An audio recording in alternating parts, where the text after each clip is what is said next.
Дубай алгачкы робот полиция кызматкерин элге тааныштырды. Ал кылмыштарды жана видео түрмөктөрдү киши полицейге жөнөтө алат. Ошондой эле ал айып пул салып адам өңүн таанып калат. Учурда ал араб жана англис тилинде гана сүйлөшө алат. Бирок робот полицейдин репертуарына орус, кытай, француз жана испан тилдерин кошуу пландары бар.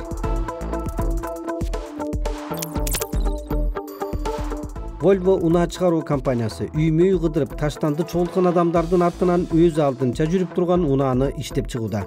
Ага эл жашаган аймакта жүрүүгө жардам берген көп түрдүү сенсорлор коюлган. Анын канча күйүүчү май сарптаганы жана энергия үнөмдөгөнү көзөмөлдөнүп турат. Эми бир эскертүү. Ар бир жогорку жаңы технологиялык буюмга хакерлик чабуул жасалышы да мүмкүн. Samsung кайрадан ушундай көйгөйгө кабылды. Chaos Computer Club деп аталган европалык хакердик топ көздүн кареги текшерилгенге карабай, телефонду ачуунун жолун таап алды. Көрсө, көздүн сүрөтү менен контакт линзасын колдонуу амалы менен телефонду ачса болот экен. Samsung компаниясы BBC-ге бул маселени билерин билдирди.